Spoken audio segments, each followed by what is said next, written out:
If you can understand these jokes, you are basically fluent in English. All of the jokes today rely on wordplay, which we use heavily in Britain. Understanding humour in a second language can be really difficult. It often depends on knowing two meanings of the same word and recalling those two meanings very quickly. Those are really advanced skills. I'm going to put you to the test today with 5 jokes based on wordplay. And to help you even further, I have created a free guide on British English humour. This guide talks about irony, sarcasm, puns, and so much more. It's essential to understand British humour if you want to fit in the UK. You can download this for free. Just click on the link in the description box or scan the QR code there. Join my mailing list and I will email you the guide. Okay, we'll start with the simplest jokes and move to the hardest joke at the end of the lesson. I'll tell you the joke, see if you understand it, and then I will explain it. Joke number 1. My wife told me to stop impersonating a flamingo. I had to put my foot down. Okay, did you laugh? Don't worry if you have no idea why it's supposed to be funny. Firstly, you need to know what a flamingo is. It's a bird that's usually pink with very long legs and a long neck, and they often stand on one leg. If you are pretending to be a flamingo, you're probably standing on one leg.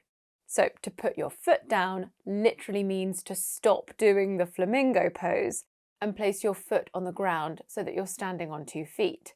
But to put your foot down also has a figurative meaning. It means to firmly oppose someone or something.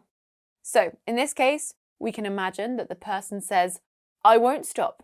I love impersonating a flamingo. They put their foot down. Okay, now you're warmed up with that first joke, let's look at our second. I fired my masseuse today. She just rubbed me the wrong way. Okay, did you get that one?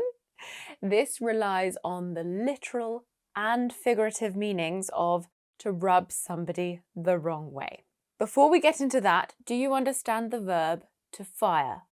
It means to dismiss someone from a job, to tell them they no longer work somewhere. So I fired my masseuse, the person who gives me massages. Why?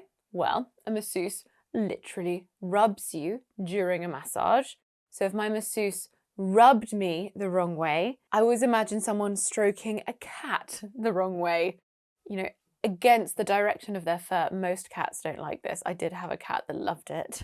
She might have used an unpleasant or incorrect technique. I didn't like it, so I fired her. But figuratively, to rub somebody the wrong way means to annoy someone or to make them feel uncomfortable. In British English, we tend to say rub somebody up the wrong way, but the joke doesn't work as well with up. So which was it? Did my masseuse use a bad technique or did she annoy me? Maybe it's both. All right, joke number 3, we have a dad joke. My sister bet that I couldn't build a car out of spaghetti. You should have seen her face when I drove past her. Okay, that even made my husband laugh, who's just off screen. Did you laugh at that one? Let's break it down from the beginning. So in this context, to bet means you're almost certain that something is true or will or won't happen. So she's convinced that I can't make a car out of spaghetti. The next thing we hear is, you should have seen her face. We use this expression to describe someone's facial expression when they are shocked, amazed, or have some other strong reaction. Notice that I used the informal contraction shoulda for should have. And then we have I drove past her. This works on 2 levels. First, because she looks shocked, it sounds like I actually made a car out of spaghetti and drove it past her. She saw me driving. Secondly, you probably know that spaghetti is a type of pasta. So I drove pasta or pasta, using the American pronunciation, means I drove a car literally made of pasta. That double meaning is what makes the joke funny. Now, to make the joke work, the words have to sound the same. And in my modern received pronunciation accent, I usually pronounce past with a long R sound, past. In many North American accents and parts of the UK, people use the short A sound, past. Most dictionaries show the noun pasta with the short A sound in British English. Pasta, you will hear pasta, especially in North America. Either way, we want them to match, so we change the pronunciation slightly. We can either go with past and pasta or past and pasta. We also need to drop the h sound in her and just replace it with a schwa. Pasta, pasta. Number 4, get your thinking caps on.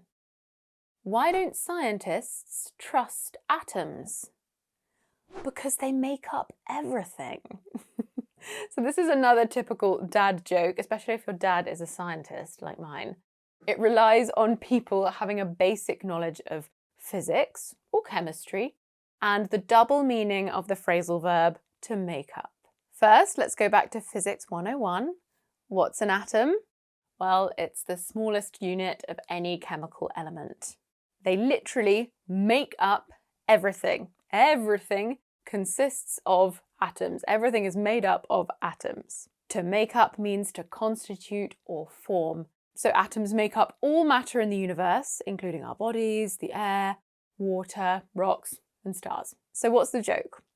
Well, to make up means to invent or to lie. As in, she made up a story about her dog eating her homework. So scientists don't trust atoms because they make up, invent everything. They lie.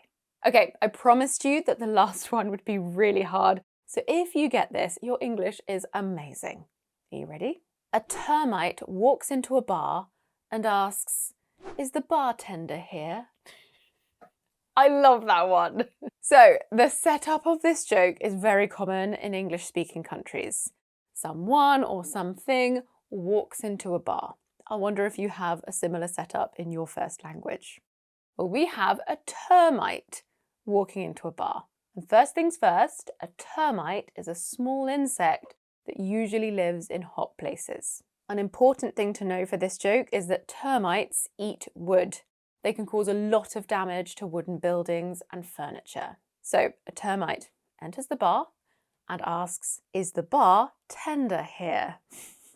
Now, a bartender is a person who works behind a bar serving drinks. So that's who the termite is looking for, right? No. The termite asks, "Is the bartender here?" Can you hear the stress shift? Bartender, the person, bartender. When we talk about food, tender means fairly soft, easy to bite through or easy to cut. And what is a bar and a pub traditionally made of? Wood. Do you see where the joke is going here? The termite is looking for its next meal and asking if the wooden bar is soft and easy to eat through. I love that one. Okay, firstly, how many times did you laugh in today's lesson? Did any of my jokes make you laugh? I'd love to know which one was your favourite. And I would also like you to make me laugh. So please write your favourite English joke in the comments. I can't wait to read them. Remember, if you're interested in British humour, it really is fascinating. We have a great sense of humour. Download my British humour guide. It's free, just for you. The link is in the description box, or you can scan the QR code there. I'll send it to you via email. I really hope you enjoyed this video. I hope you learnt a little bit of vocabulary and have some new jokes up your sleeve to share with your new English friends. I'll see you in the next lesson. Mwah.